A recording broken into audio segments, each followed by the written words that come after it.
You're safe, you're warm, and you're listening to Sleep with a Criminal Case. Tonight's case is one that continues to baffle, disturb, and deeply move. Those who hear about it, the story of Lars Mittank, isn't a typical crime tale. It's a real-life mystery, one that offers no closure, no culprits, and no clear cause. Yet it has captured the imagination of millions. If you're here to unwind, rest, or satisfy your curiosity gently, without the chaos of loud storytelling or graphic details, you're in the right place. Let's begin our journey into the unknown. Lars Joachim Mittank was born on February 9th, 1986, in the small town of Itzehoe, Germany. Friends and family described him as friendly, easygoing, and well-liked. He worked as a technician, was close with his mother, and showed no signs of mental illness or instability throughout most of his life. He was an average young man, fit, healthy, and looking forward to a much-needed holiday. In June 2014, Lars planned a summer getaway with a group of friends. The destination, Varna, a beach town on the coast of Bulgaria. Known for its beautiful coastline, affordable prices, and lively nightlife. Varna was a favorite for European tourists, especially young travelers looking for sun and adventure. The group flew to Bulgaria without issue, arriving in Varna in high spirits. They checked into a resort in the Golden Sands area, a bustling seaside spot with hotels, clubs, and restaurants. Everything seemed normal. Lars partied with his friends, spent time at the beach, and shared meals and laughs as any group of 20-somethings would. But by the fourth day of their trip, something changed. After what was reportedly a minor altercation with other football fans, possibly over team rivalries, Lars complained of ear pain. He said he'd been hit or shoved, and the pressure in his ear became increasingly uncomfortable. A local doctor diagnosed him with a perforated eardrum and prescribed an antibiotic, cefuroxime 500 milligrams. Because of this injury, Lars was advised not to fly. Flying with a damaged eardrum could cause severe pain or permanent hearing loss. So, while his friends prepared to return to Germany, Lars decided to stay behind in Varna alone, to rest and recover. They parted ways on July 7th. That would be the last time anyone in the group would see him. With his friends gone, Lars checked into the Hotel Color, a modest, budget-friendly hotel in a quieter part of Varna. The choice of location puzzled some. It was a fair distance from the resort area and from the airport. He was now alone, in a foreign country, with limited knowledge of the language, nursing an ear injury, and under medication. It was at this point that Lars's behavior reportedly began to change. Staff at the Hotel Color would later describe him as anxious, restless, and seemingly paranoid. He reportedly left the hotel in the middle of the night, telling the receptionist he didn't feel safe. According to reports, he believed someone was following him or trying to harm him.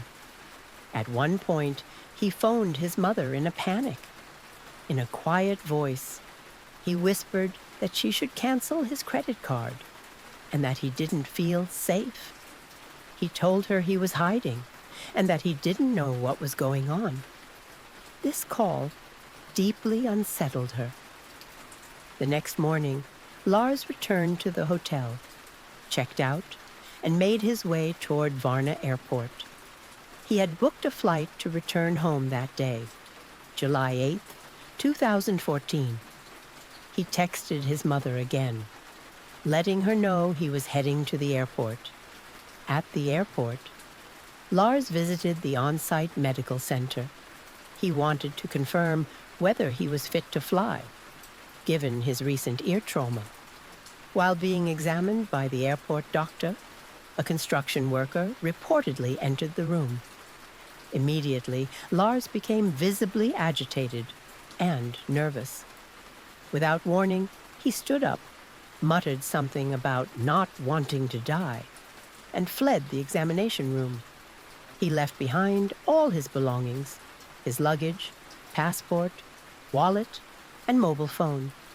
Then came the most chilling part of the case, the airport CCTV footage, captured on Varna Airport's security cameras. Lars is seen exiting the terminal at a rapid pace.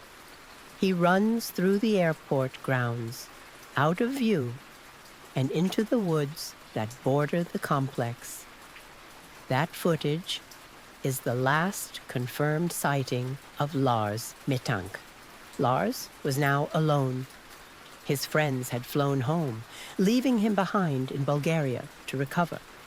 At first, he appeared calm, but soon things took a strange turn. Back at the Hotel Kolovarna, the once laid-back tourist began acting oddly. He paced the halls. He kept looking over his shoulder. He avoided other guests. Then came the message. In the early hours of July 7th, Lars sent his mother a chilling text. "Please cancel my credit cards. I don't feel safe." She was alarmed. Lars had never been this cryptic. She asked him what was wrong, but all he said was, "I'll explain later." Later that same day, Lars called her. He whispered that he was being followed. He believed people were trying to kill him. He said he was hiding, that he couldn't talk long. This was no longer just about a ruptured eardrum. Something was very, very wrong. The next day, he checked out of the hotel. He never said goodbye. He simply walked away. On the morning of July 8th, Lars arrived at Varna Airport. He seemed tense, paranoid. Security footage later confirmed his unease. Before boarding, Lars needed clearance to fly. Because of his ruptured eardrum, he visited the airport's medical office. It was a small clinic near the terminal. The doctor began a routine checkup. Then, something changed. A construction worker walked into the room. Lars froze. His eyes widened. Without warning, he leapt to his feet and ran. He left his backpack behind. His wallet, his passport, all of it. The airport's security cameras caught the moment. Lars sprinted out of the terminal, across the car park, and vanished into a nearby forest. No one followed. No one understood. He was just gone. The search began quickly. Dogs, drones, local police. But no trace of him was found. The forest was dense, wild, and unforgiving. One moment, Lars was a man in an airport. The next, he was a ghost. In the days and weeks that followed Lars's disappearance, speculation took over. Some believed he had suffered a psychotic break, triggered by the antibiotics, the stress, or perhaps an undiagnosed condition. Others pointed fingers at foul play. They believed his fear was real, that he was being chased, that someone, somewhere, knew what happened. Internet forums lit up with possibilities. One theory suggested Lars witnessed something he shouldn't have. Maybe a drug deal, maybe a trafficking ring, and that fear drove him into hiding. Another group was convinced it was the medication, cefuroxime, a common antibiotic, but with rare side effects, including hallucinations, paranoia, panic. Was Lars having a reaction, or was he genuinely in danger? A third theory was more tragic. They believed Lars ran into the forest, got lost, and never found his way out. Wild animals, exposure, dehydration, all plausible explanations. But without a body, without a trace, nothing could be confirmed. Back in Germany, Lars's family was living a nightmare. His mother, Sandra, refused to give up. She printed flyers, contacted embassies, hired private investigators. She returned to Bulgaria multiple times, following every lead, visiting the airport, walking the forest paths where Lars was last seen. Years passed, but her hope remained. "I know he's out there," she once said. "I just don't know where." The family set up social media pages, released age-progressed photos. They pleaded with the public to keep looking. Over time, tips came in, sightings from all over Europe, a man in a homeless shelter in Poland, someone matching his description in Spain. But each lead led nowhere. The weight of uncertainty never lifted. It wasn't just grief. It was the not knowing. Was he alive, but unable to return? Was he injured, amnesiac, or held somewhere? Or was he gone? His story ending in those Bulgarian woods. Sandra's voice, in every interview, trembled. Not with weakness, but with the pain of a mother waiting far too long for an answer. Years passed, but the questions never faded. Why did Lars leave everything behind at the airport? Why run, barefoot, into the forest, without money, ID, or direction? Why the fear, the paranoia, the whispers that someone was after him? Investigators reviewed the CCTV again and again, looking for missed clues. Nothing new emerged. Experts weighed in. Some suspected schizophrenia, triggered by stress or medication. Others doubted it. They pointed out Lars had no prior history, and no diagnosis was ever made. The more they speculated, the less they knew. He was healthy, young, close with his family, on holiday with friends. His story defied logic. It became one of Europe's most haunting modern mysteries. As the story spread, media across Europe picked it up. Headlines read, "German tourist vanishes without a trace." The Lars Mittank mystery. TV specials were made. YouTubers analyzed the footage. Reddit threads dissected every detail. The final CCTV clip of Lars running through the airport doors was played again and again. Some slowed it down, zoomed in, analyzed his expression. Was it fear, confusion, desperation? To some, it was clear he was running from something, or someone. To others, it looked like a breakdown in real time. Theories flourished. Was there a chase off camera, a hidden threat, or a delusion only he could see? The mystery gripped the internet and refused to let go. From time to time, new leads surfaced. In 2019, a man in Brazil claimed to be Lars. He had no ID, spoke broken German, and looked similar, but DNA ruled it out. In 2021, skeletal remains were found near a road in Varna. The location was close to the airport, but once again, it wasn't him. Each time hope flared, and each time it was extinguished. The forest was searched again. Streams, caves, nearby villages.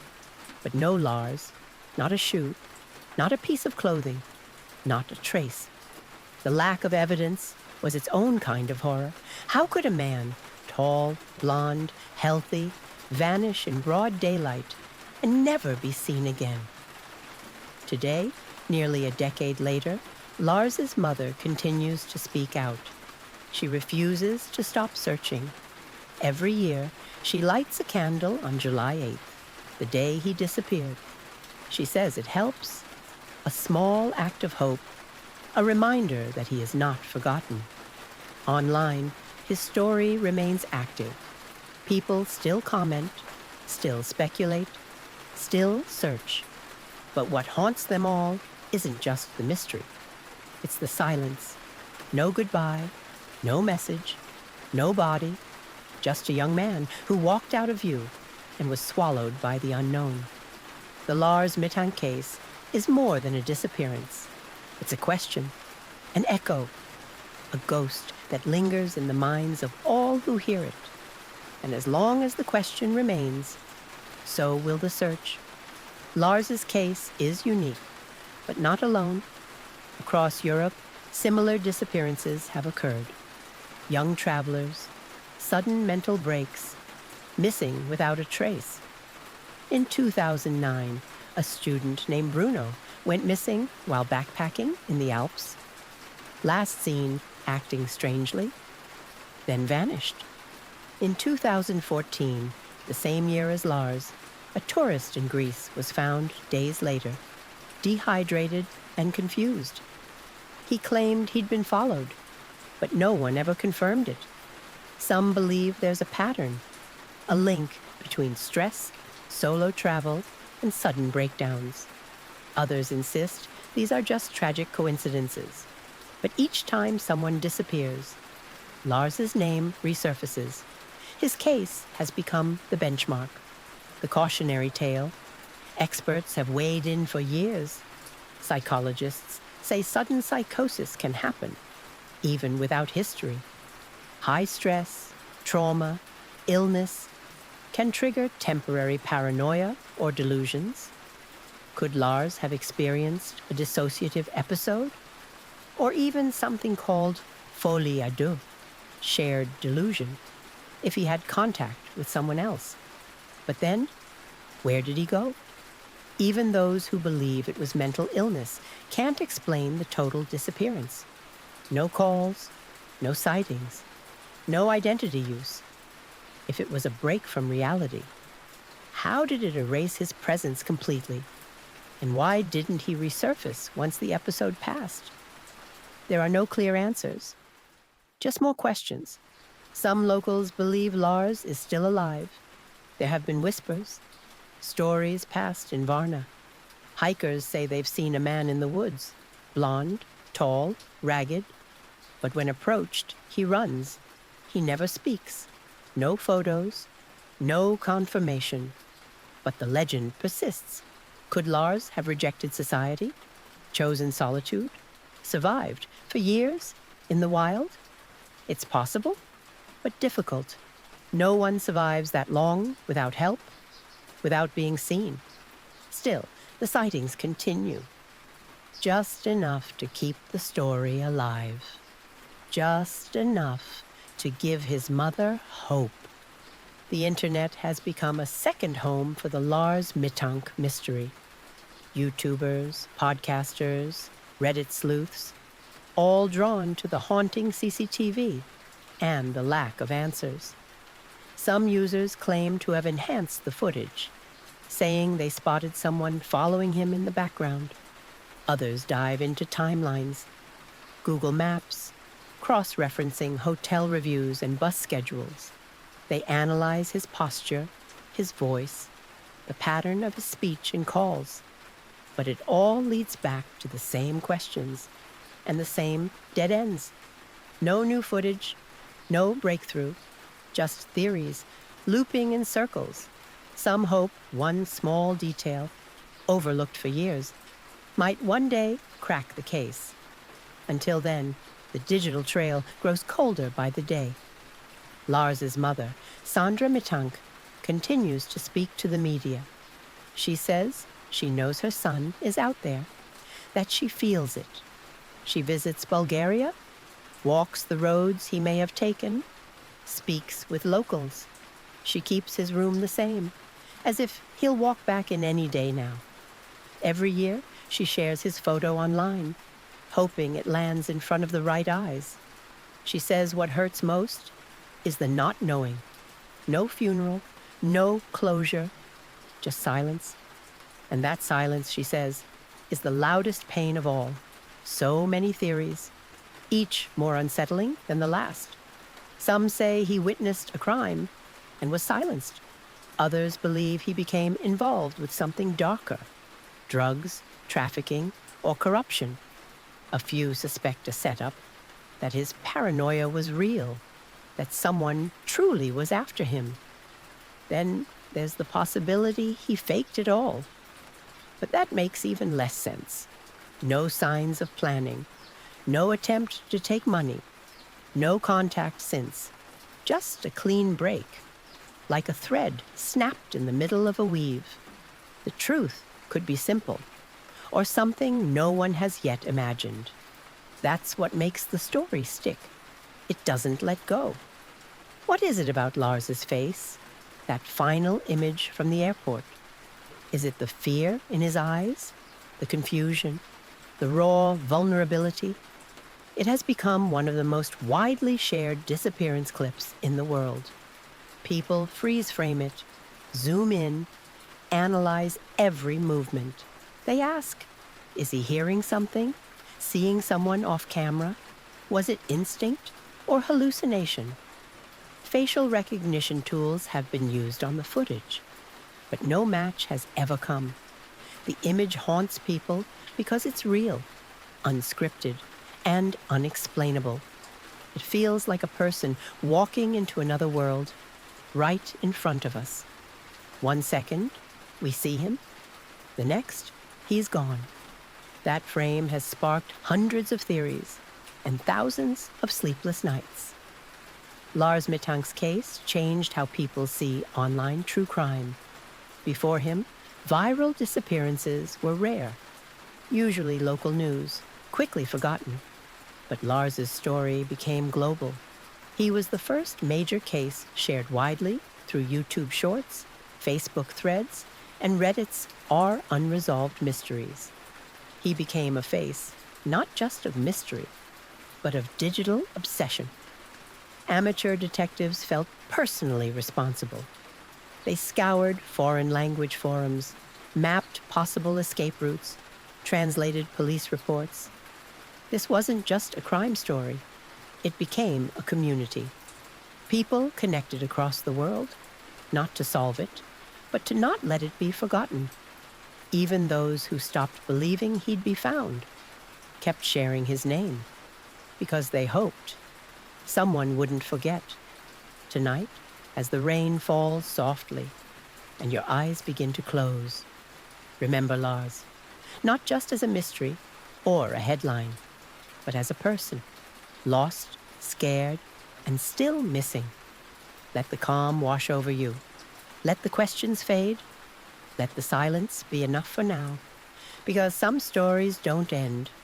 They just pause, and somewhere, maybe in the stillness, Lars is listening too. Good night. If somehow you're still awake, then please enjoy the calm sounds that will follow.